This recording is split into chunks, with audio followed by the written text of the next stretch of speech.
Eri Sánchez Rivera, geólogo químico, con maestría profesional en administración y con programas de habilidades gerenciales.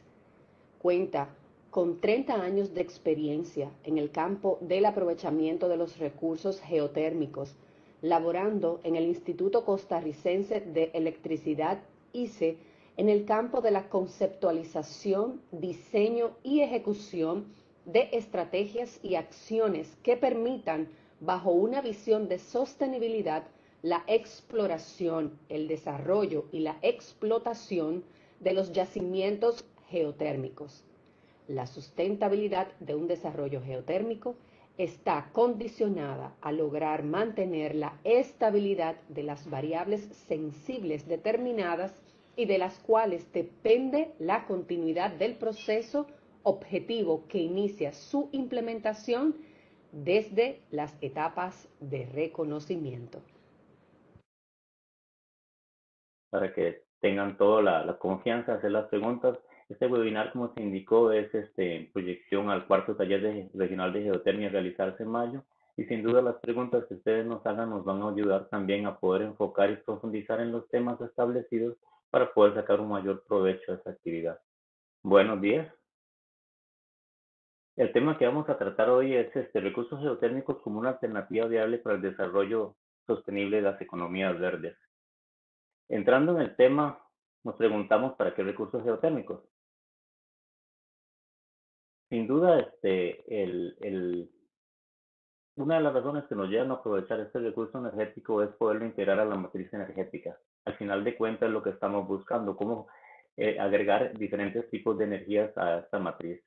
Esta es una definición de matriz energética que en su momento me encontré y me gustaría compartirla porque creo que es un poco más de una visión más amplia. En ocasiones, en los espacios de discusión, terminamos confundiendo matriz energética con sistema eléctrico, con mercado eléctrico. Y últimamente el concepto mercado eléctrico quiere como sobreponerse a sector eléctrico y matriz energética, y son aspectos sumamente diferentes, o matriz eléctrica en el caso que vamos a tratar.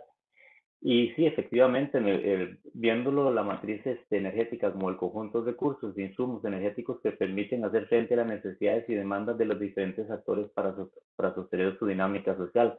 Evidentemente, las dinámicas sociales van a ser muy diferentes en cada país y en su estado de desarrollo. Igualmente indican que la matriz energética requiere tres características centrales: eficacia, su objetivo es lograr proveer la energía total a la totalidad de la demanda; eficiencia, cumplir con su objetivo optimizando recursos; y equidad en su generación, acceso y distribución. Evidentemente, si tenemos problemas de equidad, pues posiblemente la demanda no va a ser tan difícil cumplirla, pero conforme vamos ampliando esa equidad o conforme va creciendo la dinámica social, las demandas van a ser mayores y de mayor calidad. Igualmente se indica que además de ser eficaz, eficiente y equitativa, una matriz energética pensada en el siglo XXI debería superar 4 obstáculos que actualmente se encuentran presentes en los recursos energéticos, que son la concentración, la dependencia, la contaminación y el agotamiento. En realidad es una definición de matriz energética eh, con una visión muy integral, un tema a discutir. Posiblemente haya unos espacios en mayo, pero definitivamente tenemos que enfocarnos qué es lo que estamos tratando de suplir, a dónde es que estamos tratando de eh, llegar con la integración de un recurso energético como la geotermia y su razón de ser desde el punto de vista integral. Y creo que esta definición definitivamente eh, incluye de una manera muy amplia ese alcance.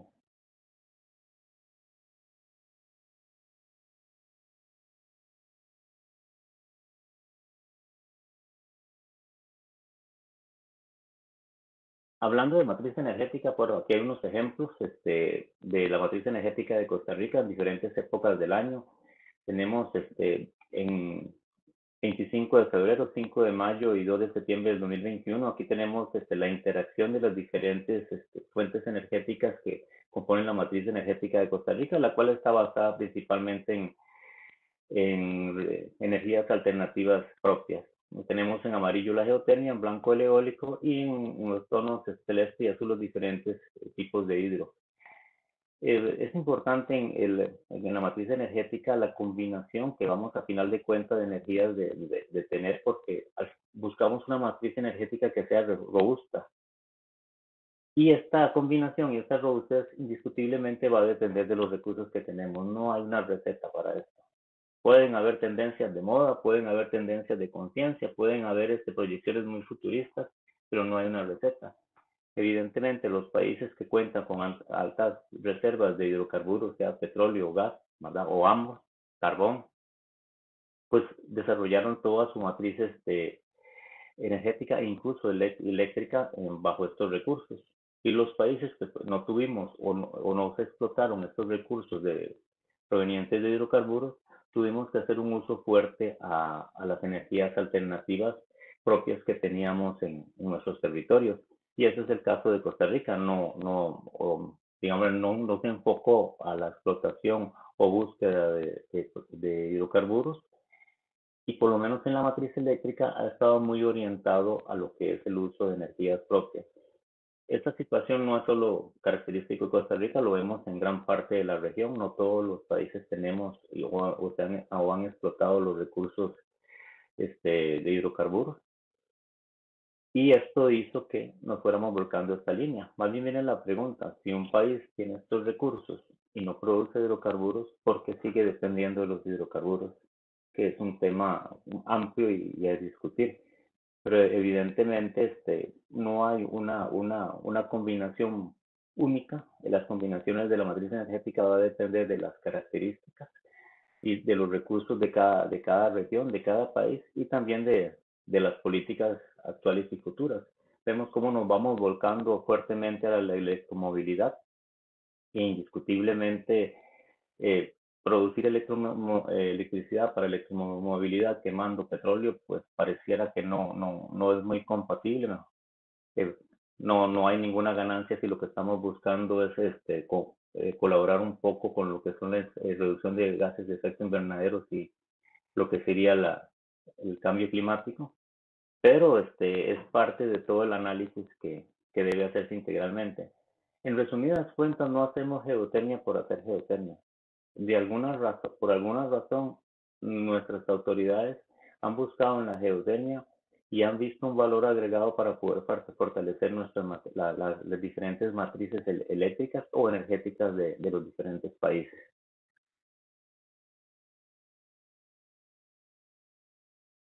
Cuando hablamos de energético primario, tenemos que mencionar que es la energía disponible en la naturaleza, y, pero esta de energía disponible en la naturaleza podemos distinguir de muy grosso modo dos grupos. En uno se encuentra el viento, el sol y el agua. Los que están disponibles en la superficie del planeta dependen del clima y se acceden directamente. Puede que como en las represas ocupemos sistemas de recolección o colectar, o para colección de agua, o puede que no, si son filos de agua, pero estos recursos llegan naturalmente a donde nosotros colocamos nuestras unidades de conversión energética, nuestras plantas generadoras. Y luego tenemos lo que es la geotermia, el gas, petróleo, carbón, uranio, que está disponible en medios geológicos, no dependen del clima, pero requieren procesos de extracción, procesamiento y traslado. En realidad digámosle, por su génesis podríamos decir, y por su origen podríamos decir que son dos grupos sumamente diferentes y que hay que tratarlos según su realidad. No podemos tratar los recursos superficiales que se afectan, que arrastran un riesgo climático, como, como los recursos profundos que arrastran un riesgo geológico. Y sobre esto, en lo que hacemos en este segundo grupo es una explotación sistemática y a largo plazo de un recurso energético desde un medio geológico profundo. Estamos hablando en el segundo grupo de riesgo minero, que es algo que más adelante vamos a tratar. Los tipos de energías y sus características típicos en las matrices eléctricas tenemos, comencemos con los más satanizados, que sería la combustión, que se caracterizan por factores de planta del 90% y más. Son recursos que ahí están cuando se requieran. Se ocupan pequeñas áreas para su desarrollo, con los problemas de contaminación y emisión de gases. pero las características de fiabilidad, como es el porcentaje el factor de planta, el 90%, y las pequeñas áreas de invasión donde se hacen los desarrollos, es muy propio de ellos. Evidentemente, dentro de una matriz energética o eléctrica no es lo mismo que el país produzca los hidrocarburos y los tenga ahí como un recurso propio a que el país tenga que importarlo y se encuentra dentro de ese otro riesgo que es los suministros y la variación de precios por las diferentes razones que vemos que no son simplemente comerciales, sino también geopolíticas. Otro tipo de energía, igual, con altos factores de plantas y concentrado en pequeñas áreas, es la energía nuclear. No emite gases. Tenemos los desechos nucleares que deben tratarse bajo ciertas características. Eh, Sin duda, la humanidad no está lista para despedirse de la energía nuclear. Si vemos más bien la tendencia mundial es construcción de nuevas plantas nucleares. Después de todo esto que ha pasado en el último año con el conflicto Ucrania-Rusia, pues no vuelve a agarrar un nuevo impulso. Igualmente, no todos los países tienen la tecnología y no todos los países producen uranio enriquecido para que sus centrales funcionen. Tenemos el eólico con factores de planta de 30-45%. Ahora entramos en lo que serían energías alternativas, pero tienen una característica que también son extensivas. Ocupan grandes espacios, en ocasiones con muy poca opción de otros tipos de desarrollos. Vemos la eólica, podría generarse alguna pequeña actividad, pero definitivamente no mucho debajo de un parque eólico para los que hemos estado ahí. Este, Igualmente tenemos la solar con un factor de planta aún menor. Igualmente cuando hablamos de parques solares y no de pequeñas distribuciones solares aprovechando espacios, sino de grandes parques solares, grandes granjas solares, pues son sistemas bastante invasivos, ¿verdad? Y con factores de planta bajos. Y tenemos la hidro que puede tener factores de planta variable dependiendo de su capacidad de represamiento, 55-65% y más. Cuando hablamos de filo de agua, pues estamos hablando con factores de planta muy bajos. Y vemos que igualmente las filos de grandes represamientos, pues tienden a ser invasivas, cambian el medio. En ocasiones el cambio del medio no significa una mala oportunidad. En ocasiones se han tenido ganancias, se puede controlar el agua en los diferentes periodos del año, se puede utilizar para riego, se han tenido mejoras. El hecho de hacer una represa no se puede analogar a una acción, un impacto negativo. Incluso, paradójico, no tal vez para esta actividad de hoy, pero para un futuro, hablamos del cambio climático, sabemos que uno de los factores de afectación mayor son los ciclos hidrológicos y lo vemos en diferentes lugares. Cuando nos cambian las condiciones, digámosle, de suministro de agua, llamémoslo así, la naturaleza nos hace suministro de agua bajo un patrón y nos cambia, lo único que nos queda para poder estabilizarnos según la dinámica que hemos creado es almacenar cuando hay mucho para tener cuando hay poco. Y en la práctica eso es lo que hacemos cada uno cuando nos anuncian que van a cortar el agua en nuestros barrios. El que tuvo un tanque de almacenamiento pues está tranquilo, el que no corra a buscar envases y el que no pues va a tener que paliar un poco hasta que regrese. Igualmente pasaría en este caso con las grandes represas. Permiten ante un cambio de condiciones hidrológicas importantes pues poder tener almacenada agua que nos permita mantener la dinámica social. Entonces es un poco contradictorio el hablar por un lado del cambio climático, el impacto del ciclo hidrológico y por otro lado está totalmente en contra de lugares donde yo puedo almacenar el agua para mantener mi dinámica social. Yo creo que aquí sí es importante hacer un balance, pero bueno, el tema no es simplemente es ver los tipos de energía, sus características y entrando al tema de hoy que es la energía geotérmica, que tiene un factor de planta, es una energía alternativa, pero tiene un factor de planta igual que las plantas nucleares o de combustión. Ocupa un mínimo espacio requerido.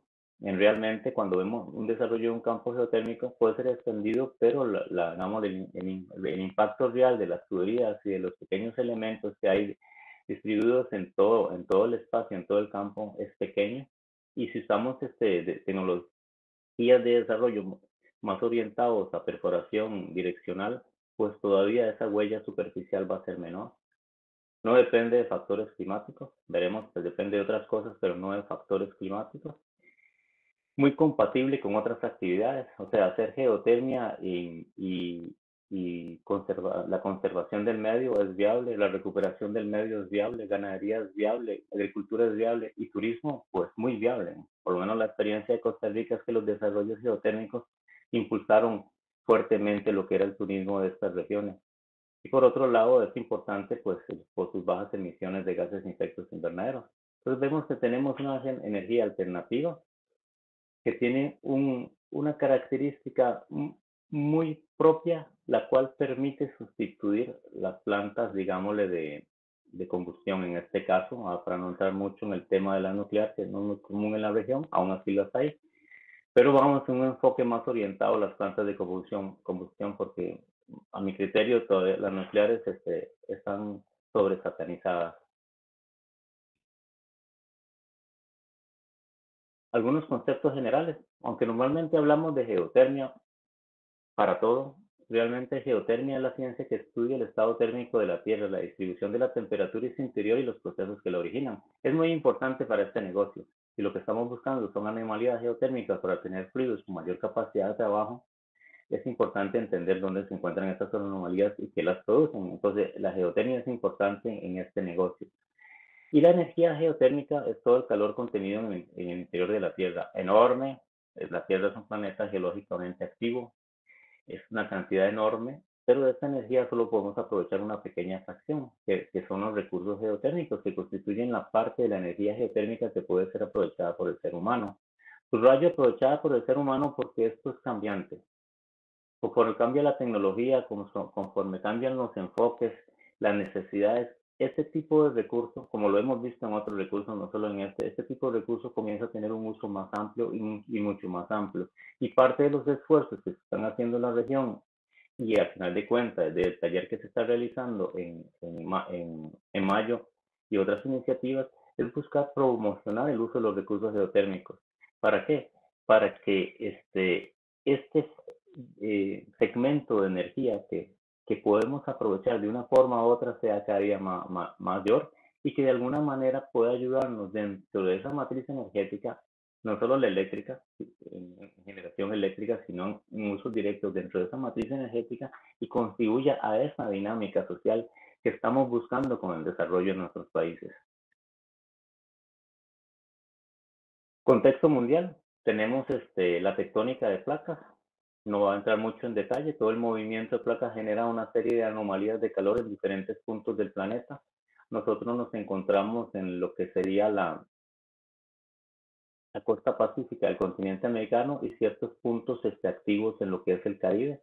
Entonces vemos que por nuestra región tiene un importante, digámosle, uh, disponibilidad del recurso geotérmico de alta temperatura, evidentemente también media y baja, pero de alta temperatura.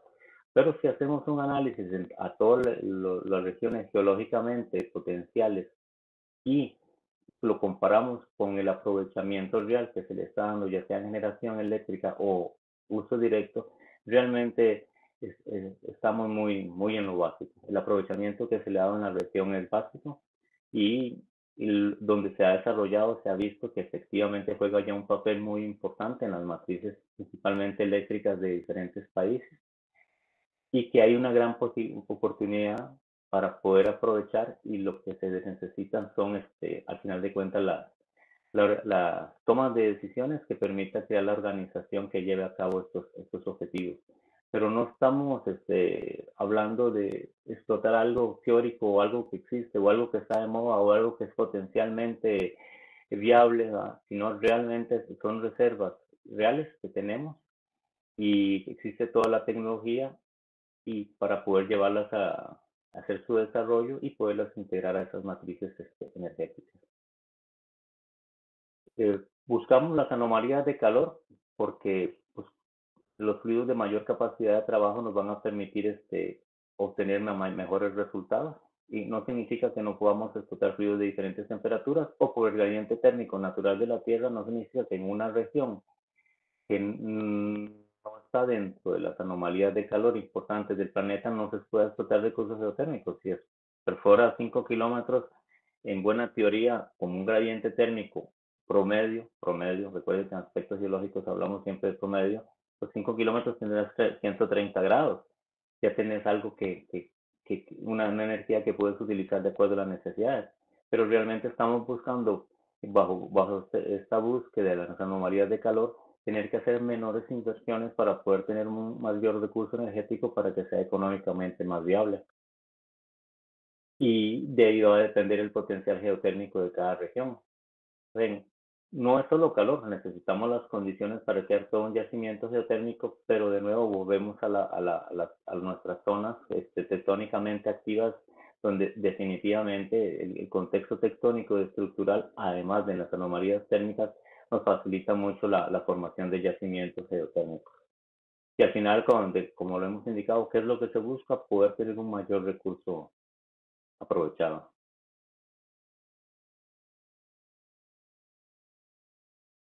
Si vemos los usos y la capacidad instalada, va a ser interesante más para nuestros países porque nos llevamos la sorpresa de que la generación eléctrica andará por unos 15.000 megawatts y los usos directos sobre los 100.000. Entonces vemos que en el mundo, bien que mal, el uso directo está muy por encima, que los recursos geotérmicos están muy por encima del uso para la generación eléctrica.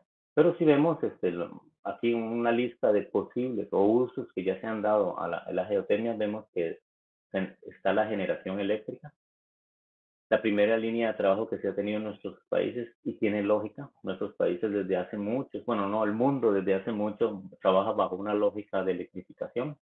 Todo está, la logística, la infraestructura, las facilidades, el uso está diseñado en gran parte bien para lo que es trabajar con electricidad. Entonces, convertir cualquier tipo de energía, incluyendo la geotermia, en electricidad es simplemente desde una central poder utilizar toda la infraestructura existente y toda la logística y toda la cultura energética existente en un país. Es lógico que, igual como se hace, va a generar electricidad con otras fuentes.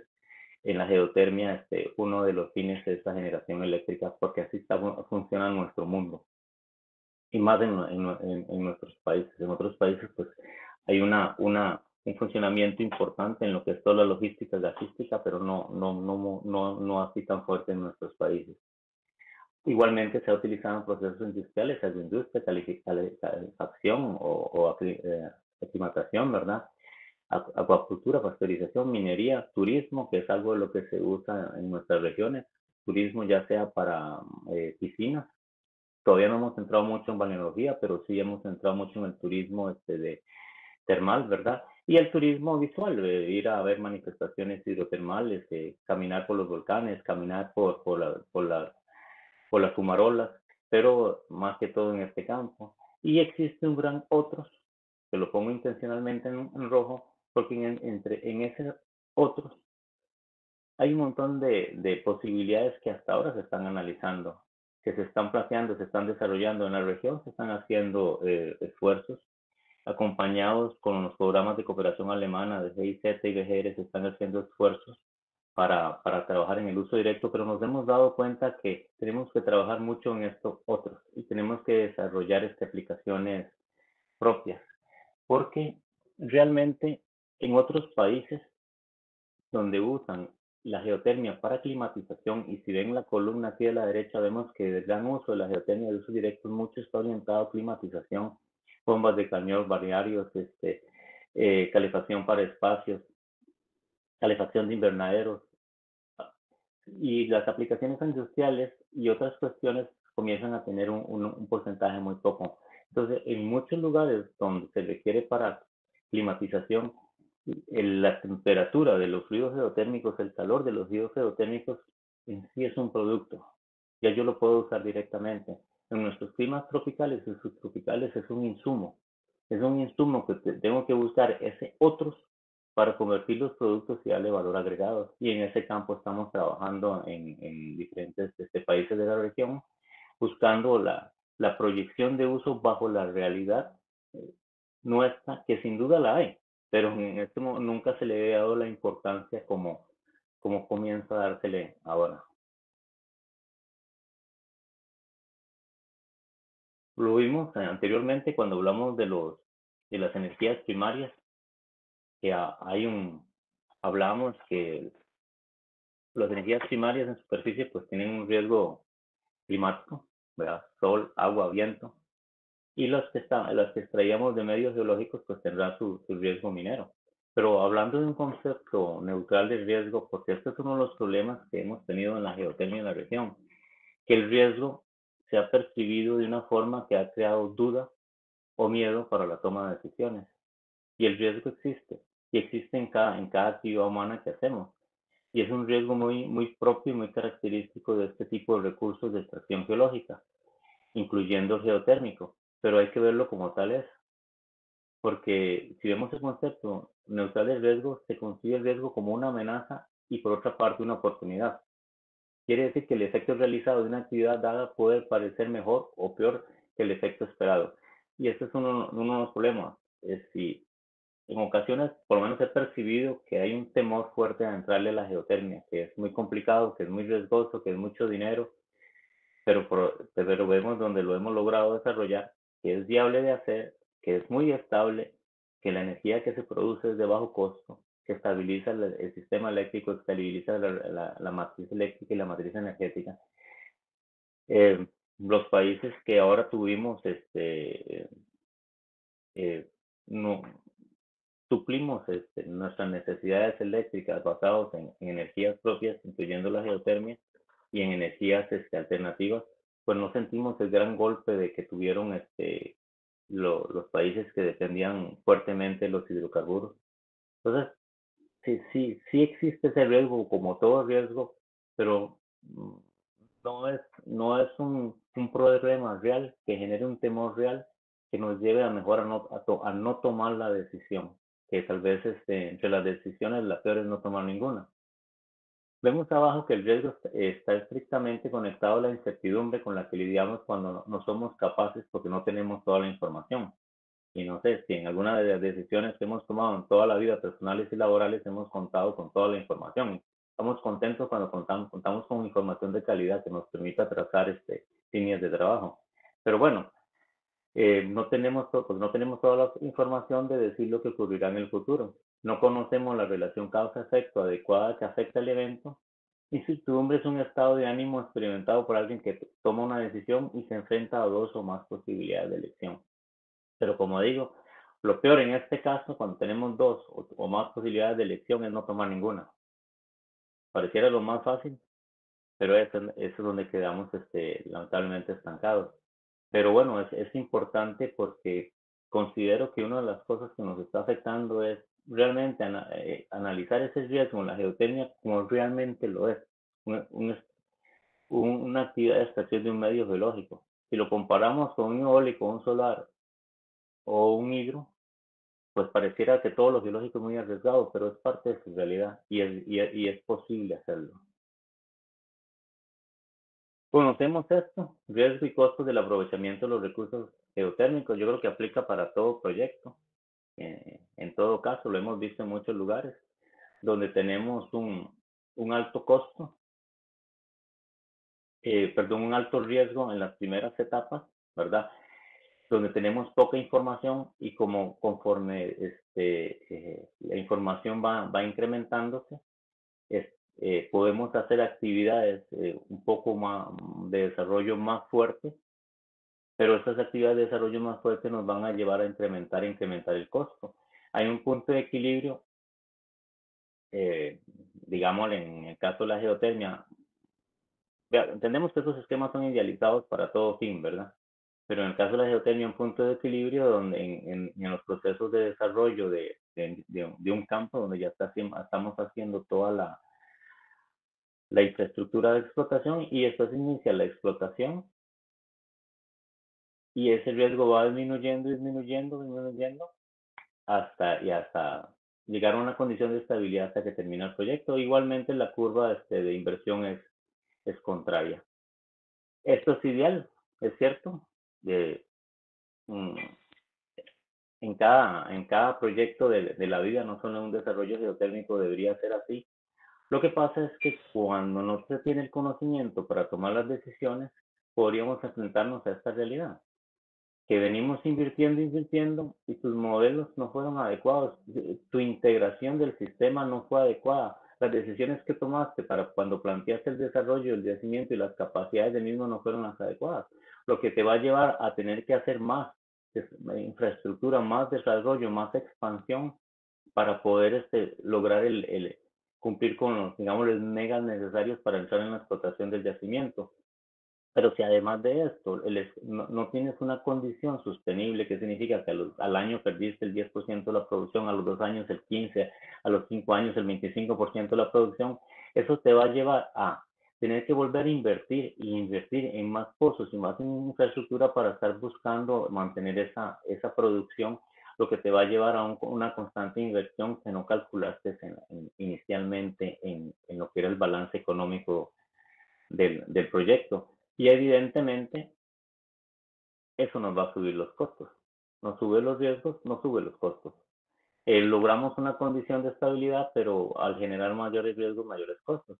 Ahora bien, esto es, después de que le dije que toda la geotecnia se podía hacer, ahora lo estoy asustando. No, no, esto es cuando las cosas no se hacen bien. Y no solo pasa con la geotermia. Lo hemos visto con el costo de una carretera, con el costo de un puente, con el costo de un puerto. Bueno, yo creo que esto es lo común, o me equivoco, más bien nos quedamos asustados cuando las curvitas salen como la teoría. Pero normalmente algo está pasando y esto se da. Y bueno, no debería darse para ciertos tipos de proyectos que son totalmente medibles, diseñables, calculables, pero en esto estamos trabajando en medios geológicos y sí es importante poder manejar el desarrollo de los recursos geotérmicos de una forma integral para buscar llegar a estas curvas ideales y salir de estas dos curvas horrorosas rojas y azules que yo le puse, que no solo para asustarlo, de esto hay mucha experiencia. De esto ha habido experiencia con diferentes formitas de las curvas, pero ha habido experiencia y esto es lo que se busca evitar cuando se hace un manejo integral de los yacimientos. Parte de lo que estoy tocando o muchos de los puntos que estoy tocando en este webinar, es lo que a profundidad se va a ver en mayo. Por eso decía que es importante también hacer las preguntas que ustedes hagan al respecto. Pero uno de los aspectos que tenemos que ver es el financiamiento, pero el financiamiento y los costos y el desarrollo no se puede ver ajeno a la parte técnica y científica que nos permita tomar las decisiones que nos lleven a los mejores resultados. Es posible. Vemos que unas y otras cosas existen y incluso conforme va aumentando la experiencia y la madurez de las diferentes escuelas geotérmicas en el mundo, los niveles de acierto llegan a ser mayores. Por otro lado, cuando se ha querido manejar la geotermia en segmentos, como se podía manejar el eólico o el solar sin ningún problema, ahí no integral, pues hemos visto que los resultados no han sido los mejores. En resumen, los desarrollos geotérmicos tienen su riesgo inherente al negocio, con la particularidad de que este cuenta tanto con un componente industrial y un componente geológico, que es el yacimiento, y este último es donde se concentran la mayoría de los riesgos. Instalamos hidro, instalamos eólico, instalamos solar, prácticamente tenemos un componente industrial que depende de las fuerzas de la naturaleza. En el caso de un yacimiento geotérmico, instalamos una parte industrial que tiene que amarrarse con un yacimiento y entenderse. Y aquí es donde tenemos que generar el conocimiento, porque cada yacimiento tiene su específica, necesitamos dar la solución industrial específica para cada yacimiento, bajo ese conocimiento que permita tomar las decisiones, porque al final de cuentas lo que tenemos es esto, dinero, financiamiento en la cuerda floja, da un ambiente volcánico, pero además tenemos un país que espera que se le entregue ese recurso energético por el plazo establecido para garantizar y estabilizar sus matrices energéticas. Recordemos que esto no es solo un negocio, realmente el objetivo lo vimos en las primeras diapositivas, el aporte a una matriz energética. Como vemos, aquí tenemos un esquema de un reservorio idealizado y una estructura para explotación idealizada. Este es como la naturaleza nos lo da. Lo entendemos o no lo entendemos bien o lo entendemos mal. Y logramos realmente interpretarlo adecuada o no logramos interpretarlo. O lo vimos como hacer unos huecos en una palangana para sacar agua por aquí y meter para allá, o lo entendimos dentro de todo el contexto de complejidad de un yacimiento para poder desarrollarlo y operarlo a largo plazo. Pero esto nosotros podemos llegar a entenderlo para que nuestras acciones puedan generar el menor impacto negativo, o incluso poder generar algún impacto positivo de acuerdo a nuestras acciones, que son dos: extraer y reinyectar, y a diferentes temperaturas, ¿verdad? Una vez entendido esto, tenemos que diseñar la parte industrial que se hable con esto, como es la realidad de esto ahora y los posibles cambios que va a tener a futuro. Yo no puedo adaptar mi yacimiento a una solución de planta o de infraestructura, tengo que adaptar la infraestructura a una solución de yacimiento. Y es posible hacerlo porque hay soluciones, bastantes soluciones industriales y técnicas para poder adaptar las plantas a los yacimientos. Lamentablemente, no siempre hay buena comunicación en estos dos segmentos, y ni tampoco siempre se tiene esta lógica, que es que este es invariable, lo podemos entender y operar, pero no puedo manipularlo a mi gusto, y este no, este lo diseño y lo cambio y lo ajusto como quiero. Dejo las previstas necesarias para las posibles evoluciones que van a haber aquí. Todo esto me va a permitir que a futuro yo vaya adaptando mi sistema sin necesidad de meter grandes costos iniciales, pero también hacerlo en línea para poder evitar salidas de producción importantes o prolongadas por readecuación de los sistemas. Entonces, aquí tiene que haber una conversación, un entendimiento claro. Primero, entender lo que es un yacimiento geotérmico, y el yacimiento que estamos planteando, el desarrollo que estamos planteando, la etapa de explotación que estamos planteando, y la adecuada comunicación para retroalimentar a la parte industrial con realidades, no con fantasías, ¿verdad? Con las realidades que existen en el mercado, en la industria, para poder buscar las mejores combinaciones. Como comentábamos, en este proceso geológico industrial siempre va a ser importante determinar la existencia de un yacimiento geotérmico. Entra en las primeras etapas. Tenemos que buscar que efectivamente hay un yacimiento geotérmico, o tenemos la expectativa de un yacimiento geotérmico, pero tenemos que definir la capacidad del yacimiento. Sabemos que en esas primeras etapas lo vamos a hacer con grandes aproximaciones, y se usan diferentes metodologías. Sin duda, es sano en estas primeras etapas ser conservador, pero debemos definir la capacidad de yacimiento y luego definir el régimen de explotación sostenible al que puede dar este yacimiento. Ya estaríamos acá en las etapas de factibilidad, ya tendríamos pozos profundos y tendríamos que decir, bueno, sí, posiblemente el análisis que tenemos de modelación nos permitiría desarrollar 200 megas. ¿Es sano desarrollar 200 megas en esta primera etapa? Bueno, además de que sea negocio, que lo ocupe el país, que existan las líneas para poderlos inyectar, o sea, viéndolo desde el punto de vista de manejo de yacimientos, o es necesario ir haciendo un crecimiento gradual que nos permita ir entendiendo el yacimiento, una inversión corta, a corto plazo, que nos genere recuperación rápida. Las plantas de 50 o 100 megas pues van a tener 8 años en promedio esperando a recuperar dinero. Plantas de 10, 15 megas, no, el tiempo puede ser 2 años. O sea, ¿cuál es la estrategia de desarrollo que van a tener y el régimen de explotación que van a tener esta planta, y qué lo motiva?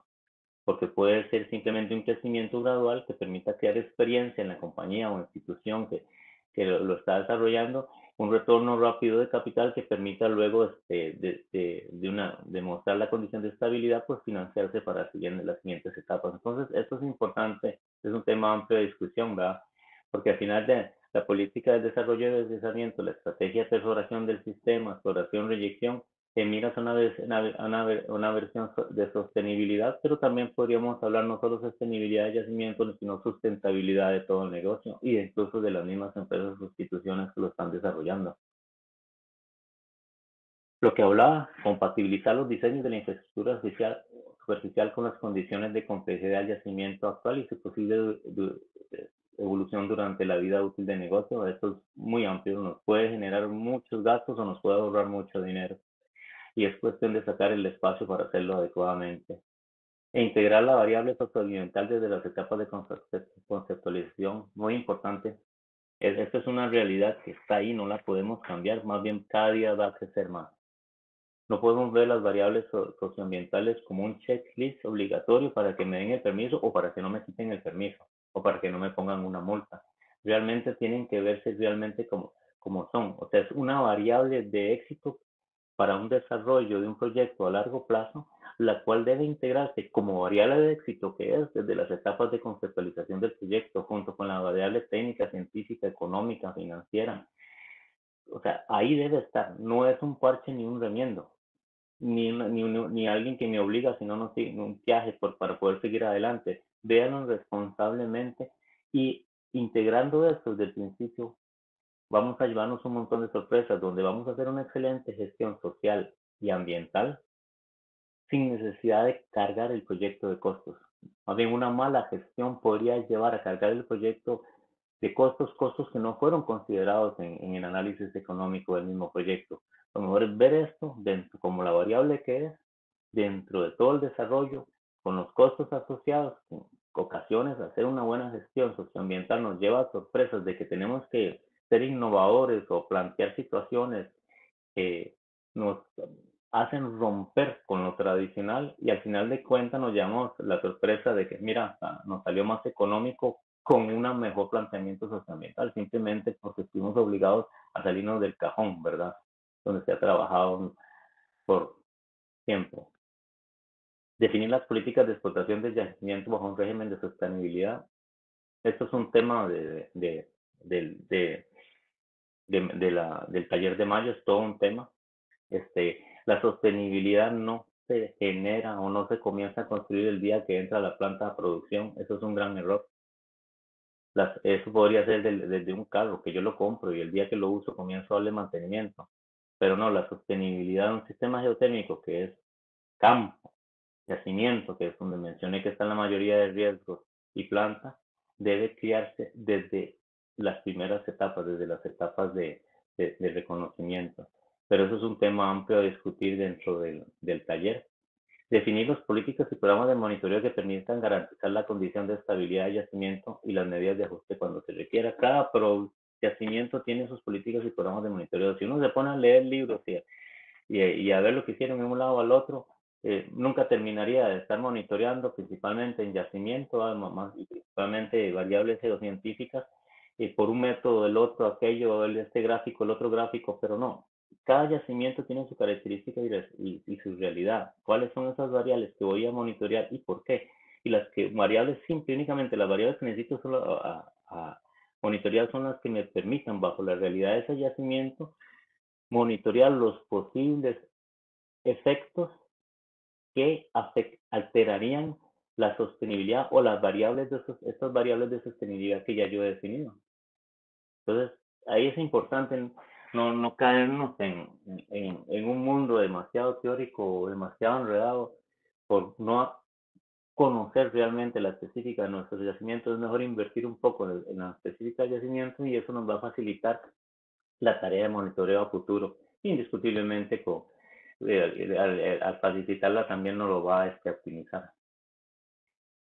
Y evidentemente las políticas de control y mantenimiento que permitan garantizar la condición de estabilidad de los sistemas de tipo superficiales. Tenemos un montón de sistemas superficiales, tenemos instrumentación, un montón de infraestructura de metal, principalmente aceros comerciales, y bajo la característica de cada campo, que también tiene que ver con las condiciones de los ríos, que también tiene que ver con el yacimiento, tenemos que tomar nuestras políticas de monitoreo y de mantenimiento para garantizar la continuidad de la actividad. Temas, digamos, que están para profundizar en el próximo taller. Desde mi punto de vista, los mejores resultados que hemos visto a nivel internacional es cuando se logra una gestión integral de los yacimientos geotérmicos. No importa si el modelo es un estado desarrolla todo como en el ICE, o tengo el Ministerio de Energía, tengo una unidad de concesión y después tengo en una empresa del Estado una unidad de seguimiento, pero el que lo explota es un privado, no importa. O sea, no quiero decir que todo tiene que estar en un zapato, pero sí tiene que estar en una gestión integral del yacimiento geotérmico, desde la conceptualización, diseño y ejecución de las estrategias y acciones que han permitido bajo una visión de sostenibilidad, al final de cuentas es lo que estamos buscando. Si definimos la explotación del yacimiento bajo las condiciones, digamos, de calidad natural que se plantearon por 30 años, esa es la sostenibilidad que estoy planteando. Y debo garantizar en esos 30 años poder tener ese recurso con la inversión que inicialmente establecí. Pero y esta sostenibilidad, como he indicado, se, se crea o comienza a plantearse desde la exploración, el desarrollo y explotación de esos recursos geotérmicos. Lógico, como lo comenté, para lo anterior se ocupan tecnologías, planeamiento y organización y controles fabricados, y además que podamos trabajar en armonía con el medio ambiente y como lo dijimos anteriormente, con otros actores sociales, pero es factible. Ahora, no hay una organización única. Hay organizaciones efectivas y no efectivas. Y las organizaciones efectivas son las que responden de forma adecuada a la estrategia y planteamiento que tiene cada país. De ahí lo importante que cada país debe tener una estrategia y planteamiento muy claro para el desarrollo y aprovechamiento de los recursos geotérmicos.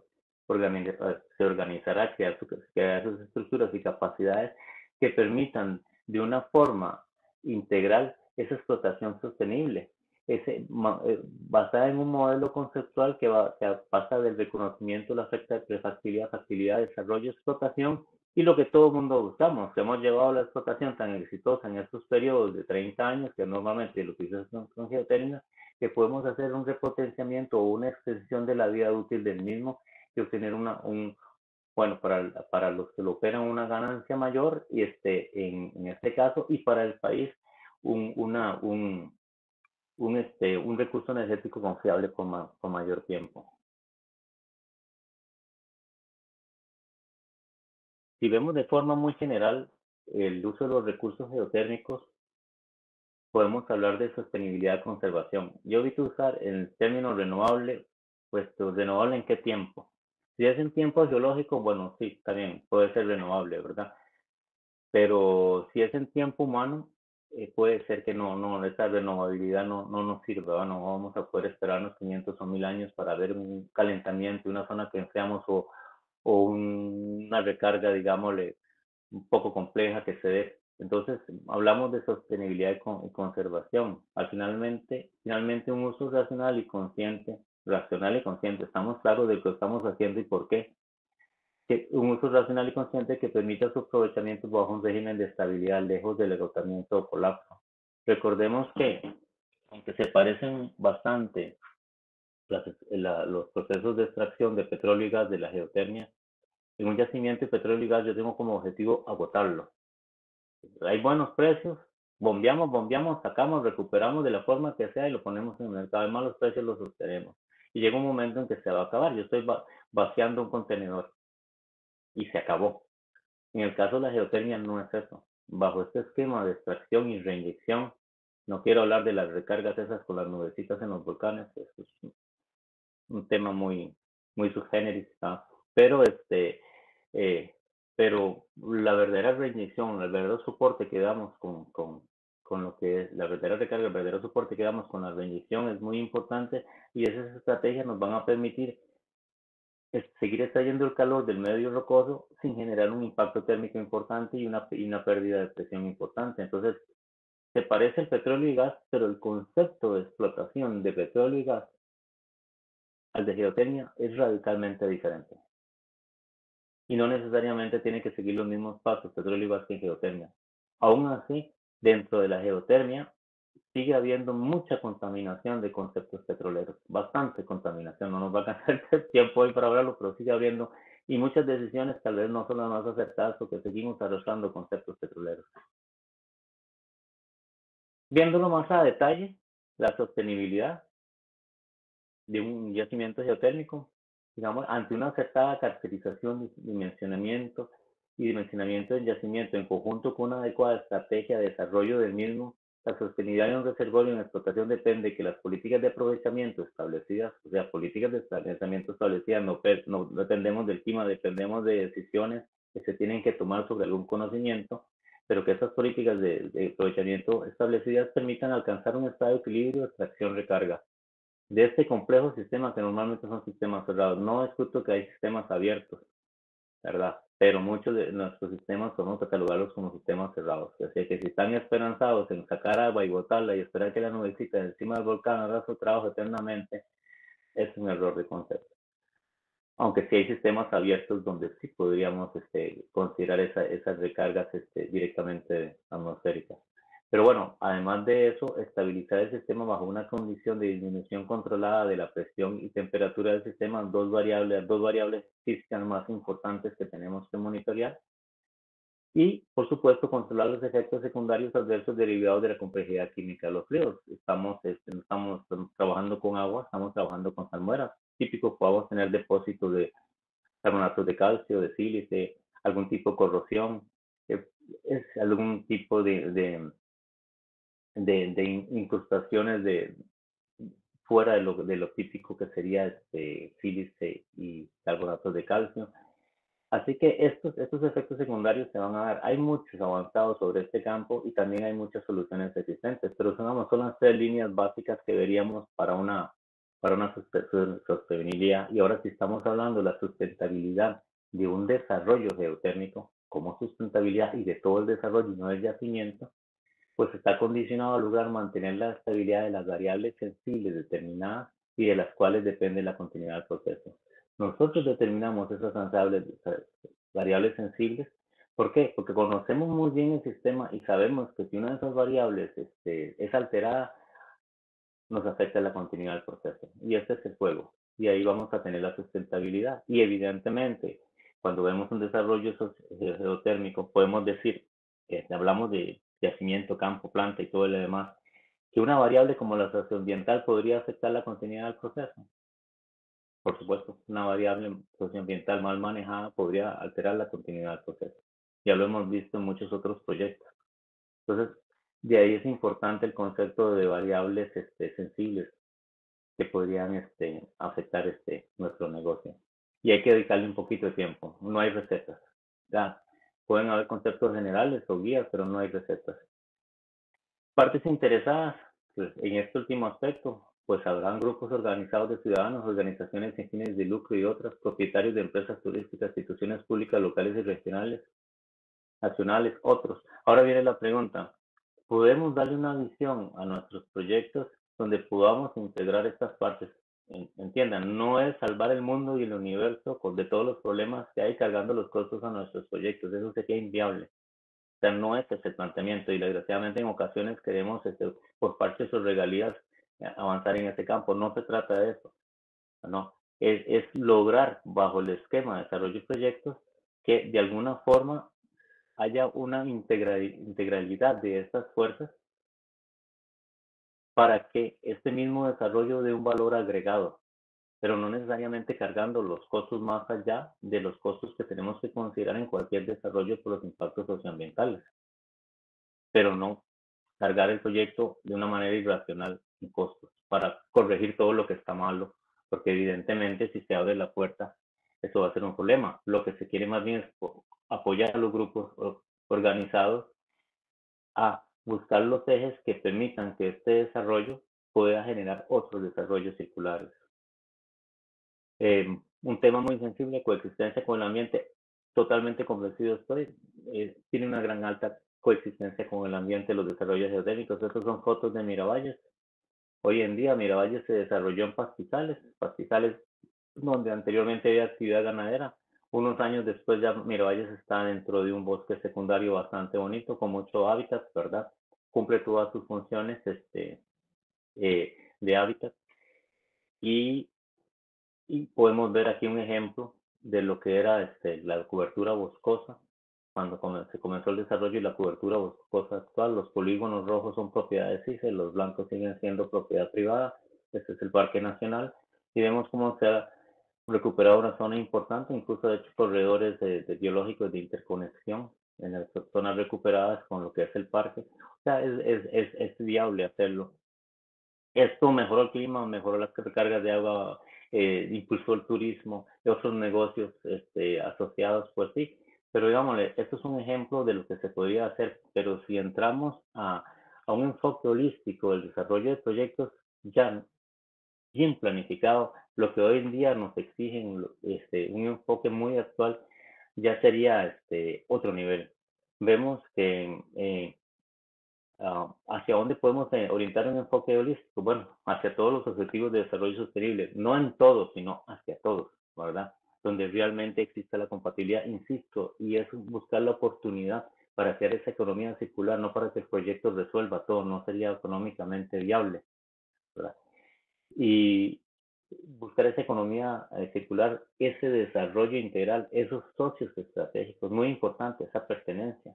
Cuando se logra esta economía circular, esta visión holística, se logra una pertenencia. O sea, ya todos hablan de mi actividad, son actividades conexas que interesan y todos hablan de mi actividad y todos defienden esa actividad. Ya no se ve como un ajeno que llegó a lucrar al sitio, sino los proyectos que generaron nuestros desarrollos. Y de ahí también el enfoque social que se debe dar. Y por supuesto hemos visto en las últimas reuniones que estos enfoques de economía circular y holístico, los proyectos, pues están generando mucho interés en los entes financieros, al punto de que no considero que es lograr una prioridad financiera o condiciones blandas o tal vez alguna partida no reembolsable ante un adecuado proyecto de planteamiento holística es muy factible. O sea, esto gusta a las instituciones financieras, lo he visto en foros, ¿verdad? Donde está el enfoque. Recuerden que muchas veces las instituciones financieras tienen igual compromisos con los objetivos de desarrollo sostenible, entonces estamos trabajando integralmente, ¿verdad? Con este enfoque. Y creo que ya es momento de pasar de los parchecitos o de los ajustes a medio camino o a un buen análisis de proyecto con este enfoque holístico o de economía circular desde los planteamientos iniciales. Y esperemos también que en las instituciones de apoyo pues entren un poco también en acompañarnos y crear un poco más de conocimiento sobre esta línea y más capacitaciones de lo que se busca, pues en realidad es un concepto relativamente nuevo que nos va a tener que llevar a romper esquemas existentes y sabemos que siempre va a haber un proceso ahí de ajuste cuando hay nuevos planteamientos, ¿verdad? Esto es lo que yo les tenía para compartir. Les agradezco mucho su atención y quedo en atención hacia hay alguna consulta. Gracias. Nos pregunta don Daniel, ¿cuál considera que ha sido las principales restricciones para que el desarrollo geotérmico en la región y en Costa Rica no tenga la evolución esperada?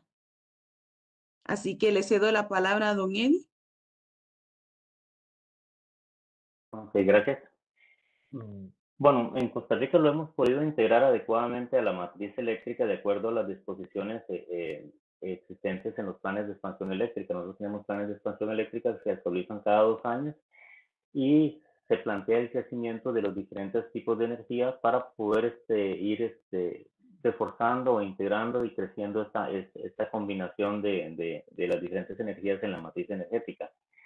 Más bien en los últimos años, por factores de crecimiento y más que todo la pandemia, llevó a que plantas geotérmicas que estaban por entrar, como era Borinquen 1, fueran pospuestas. Su ingreso, no su construcción, su ingreso. y por ejemplo, Borinquen 1, que inicialmente estaba para el 2024, luego se pasó al 2026 y ahora está para entrar a principios de 2027, está en proceso de construcción. Y Borinquen 2 también se pasó a futuro, estaría en los primeros años de la década del 2030 y ya se están proyectando otros pequeños proyectos adicionales. Entonces, sí hemos logrado, digamos, integrar el segmento geotérmico de acuerdo a los planteamientos existentes en su momento.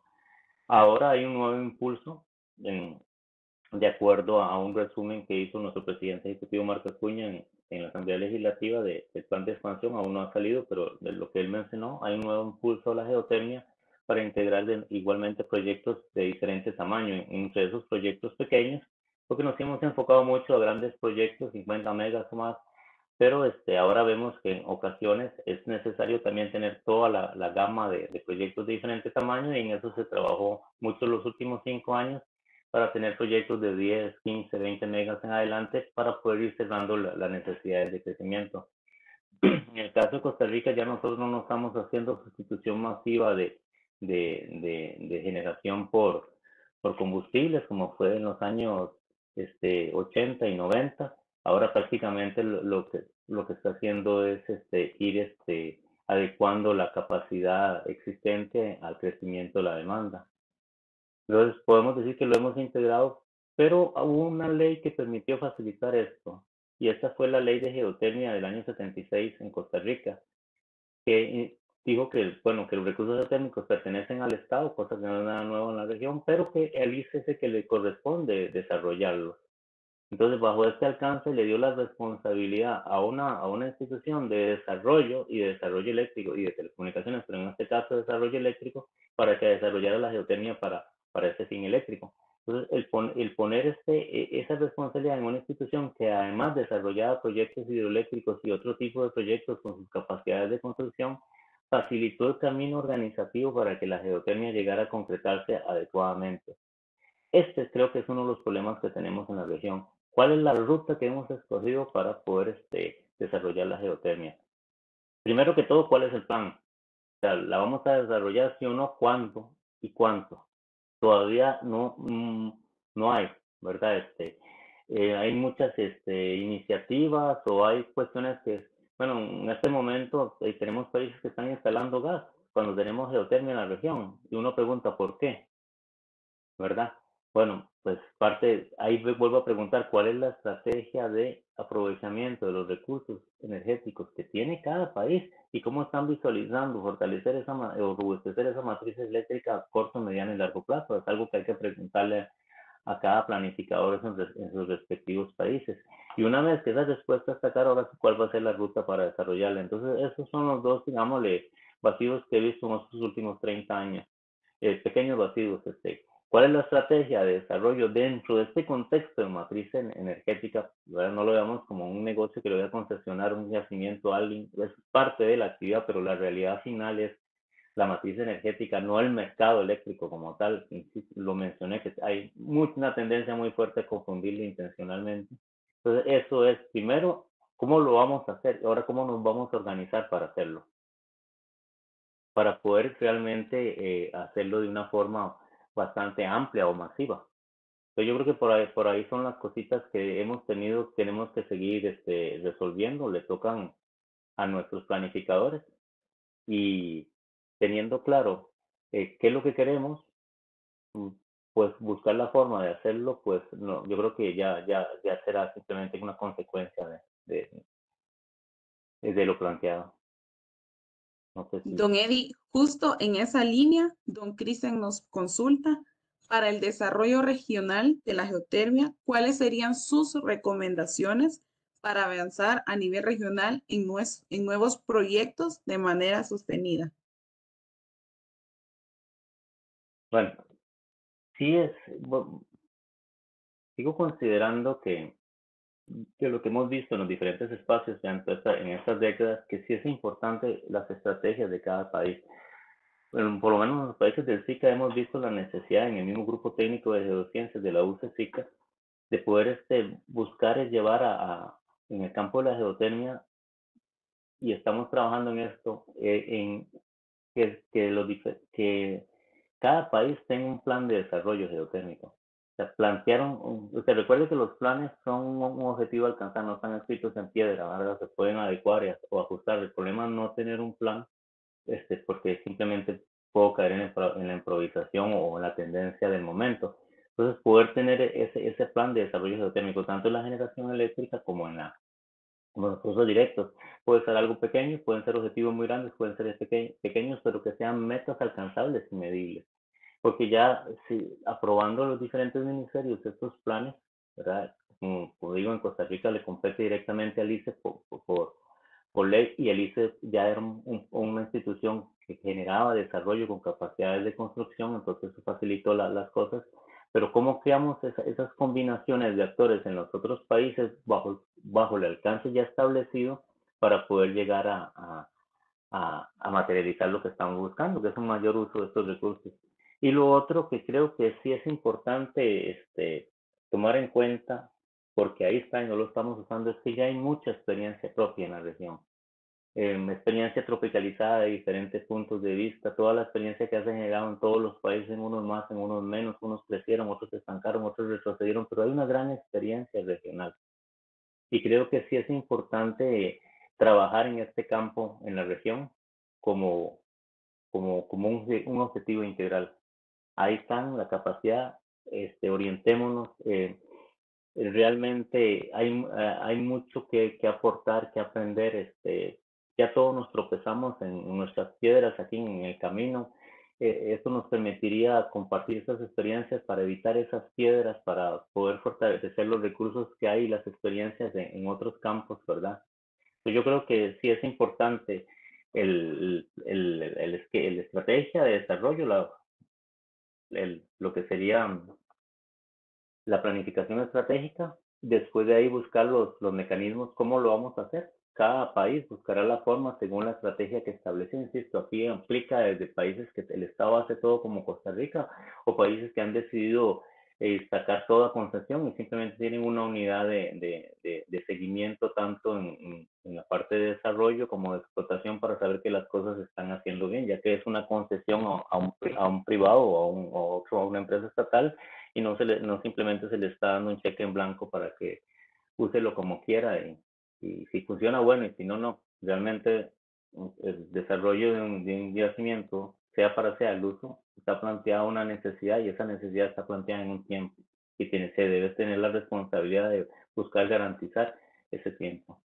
Y de nuevo recalco, hay muchos recursos en la región. Acerquémonos. Muchísimas gracias, don Eddie. Don Carlos Reyes también nos consulta si realmente no se puede saber a precisión la capacidad de los pozos, es decir, si se podrían secar en algún momento de la operación. Eh, sí, hay métodos, Carlos, hay métodos, pero yo revisaría hasta de los criterios de construcción. Insisto, mucha teoría de petróleo heredada para determinar zonas de permeabilidad y zonas, etcétera, etcétera, que no necesariamente aplican a la geotermia, en veces nos llevan a tomar malas decisiones en los acabados de los pozos. Entonces, es importante que desde la perforación no estamos pagándole a una perforadora para que nos haga un hueco de 8 millones de dólares, ¿verdad? Estamos buscando un pozo y con el acabado con las mejores características. Entonces tenemos que darle tiempo, espacio a ese acabado. ¿Cuáles, durante la perforación, no solo el acabado, sino cuáles acciones nuestras podrían llevarnos a mejorar las condiciones de ese pozo? La naturaleza no nos da todo listo. A veces tenemos que hacer acciones para mejoramiento. Y eso es casi obligatorio hacerlo durante la perforación. Ya en ciertas etapas ya no es posible hacer todas las acciones de mejoramiento. Entonces, primero tenemos que buscar los pozos de una forma u otra, y ya vamos a hacer esas inversiones tan caras para poder lograr el mejor pozo posible, de acuerdo a lo que estamos entendiendo. Y hay acciones que nos pueden llevar a eso.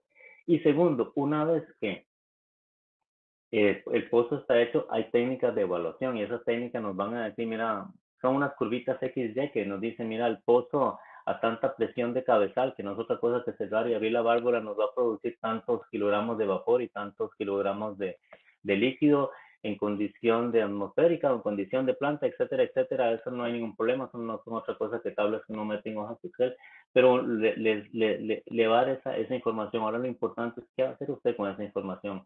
Normalmente se cae el error, oh, mira, tengo un pozo de superpozo de 25 megas y lo abren y resulta que a los 3 meses ya son 22, y a los 6 meses ya son 20 y así sucesivamente, puesto que no se le está dando un seguimiento al concepto geológico y la realidad hidrogeológica donde se encuentra ese pozo. En ocasiones tenemos pozos que sí, arrancan con un gran recurso, con una gran producción, porque tienen una gran permeabilidad periférica, pero su conexión con el resto del yacimiento puede ser limitado, como le pasan a nuestras ciudades entre una y otra, ¿verdad? Entonces las conexiones son limitadas y todo y fluye más lento. Llega un momento en que el pozo va a decaer porque no hay manera de que esa recarga, que es atraer fluidos de otros sectores del yacimiento, se dé rápido. Recordemos que él ha tenido un reposo en tiempo geológico para saturar toda esa permeabilidad alrededor. Eso lo puedes determinar por las caídas que vas teniendo desde las primeras semanas, meses, uno va determinando las variables y detrás de eso llegaría usted a determinar cuál es digámosle, el régimen de explotación sostenible de ese pozo. ¿Qué significa sostenible? Que puede ser que usted arrancó con un pozo de 20, 25 megas, pero realmente el pozo se sostiene a 15 megas, y 15 megas es como tiene que llevarlo si quiere que ese pozo esté ahí un montón de tiempo y que no le colapse o deje de producirle unos cuantos años después.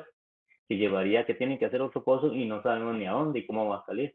Entonces buscar la condición de estabilización. Ahora, esos característicos de cada pozo, nuestros medios son eh, en ambientes volcánicos y la permeabilidad es muy heterogénea.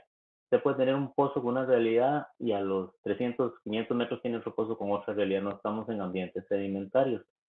Entonces, esa evaluación tiene que hacerse a cada pozo porque habrá pozos que permitirán que los exploten prácticamente a toda su capacidad porque tienen muy buena conexión con el resto del yacimiento y se recargan. Hay pozos que no.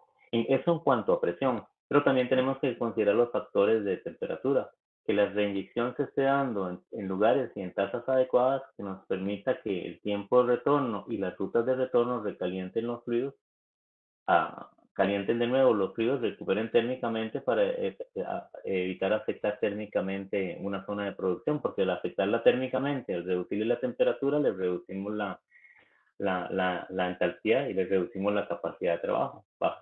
La fracción de vapor va a ser menor o la mezcla final del fluido va a ser menor. Entonces, si es viable, es claro lo que estamos monitoreando, cada pozo debe monitorearse individualmente y debe entenderse individualmente y cada uno tiene que tener su propia política de explotación. Pero sí es importante trabajar durante la perforación en el seguimiento y las acciones adecuadas para obtener el mejor producto, ya sea un pozo productor o un pozo reinyector. Tenemos que buscar la forma de que el pozo realmente, las acciones que hagamos sean las que nos permitan decir con tranquilidad, sí, hicimos todo lo posible y esto es lo más que produce este pozo o es lo más que reinyecta. Entonces también hay que sumar la parte esta de perforación a esta otra parte que comentamos. El tema es amplio, pero en cualquier momento puede hacerse otro espacio solo para esto. Muchísimas gracias, don Eddie. Así es, el espacio es bastante amplio y ya para cerrar, ¿no? Para no pasarnos de la hora, tenemos una última pregunta. Nos pregunta la señora Andrea Poveda si podría hablar un poquito más sobre las perspectivas regionales y nacionales, Costa Rica, Honduras, sobre la sinergia entre la energía geotérmica y la producción de hidrógeno verde. Bueno, esto es un tema que está agarrando fuerza. Sin duda se está considerando la producción del hidrógeno verde como, bueno, el hidrógeno en general, pero el verde es el que estamos vendiendo más en la región, a producir hidrógeno gris, como que quemando petróleo, carbón o azul quemando gas, pues parece que no es el concepto ecológico de mayor exigencia que se está buscando, sino el hidrógeno verde, de energías verdes. Entre estas la geotermia nos permitiría igual hacerlo y es algo que está en marcha. Como cualquier otra energía podría utilizarse con la facilidad de que tenemos la geotermia como una energía constante. Aquí la pregunta sería, y también es otro tema, es ¿por qué y para qué, verdad? Queremos producir hidrógeno verde para fortalecer nuestra matriz, fortalecer nuestro desarrollo o para ser un proveedor commodity de Europa. ¿Qué es realmente lo que está detrás del hidrógeno verde? Pero que es viable utilizar la geotermia, es viable. Lo otro, como cualquier otro tipo de fuente energética, es la logística. O sea, si vamos a producir hidrógeno verde para envasárselo y enviárselo a otro país que desarrolle la tecnología y la logística, o vamos a desarrollar hidrógeno verde porque nosotros vamos a desarrollar tecnología y logística de uso. Tal vez ahí son temas interesantes a conversar dentro de esa estrategia de planeamiento, pero indiscutiblemente el poder usar los recursos geotérmicos como una línea de producción de hidrógeno verde, y habría que trabajar todavía en esto, en la tecnología, en aprovechar no solo el recurso energético que nos podría dar la geotermia, bueno, eléctrico para la hidrólisis del hidrógeno verde, para producir hidrógeno, sino también la misma temperatura de los fluidos u otras características, pues hay bastante que trabajar, se vuelve retador e interesante. Pero yo creo que de que es viable, sí. Aquí la pregunta es ¿cuáles son las prioridades y hacia dónde va nuestra estrategia de desarrollo de producción de hidrógeno verde? Si lo estamos viendo como un suplidor de mercado a otro que se está desarrollando en el campo y lo necesita, o lo estamos viendo como una ruta para el desarrollo de nuestros propios países. Muchísimas gracias, don Eddie. También quiero agradecer, veo bastantes participantes de lo que es nuestro grupo de trabajo, la GeoRed, la red de expertos en geotermia. Agradecerles por también su apoyo en estas actividades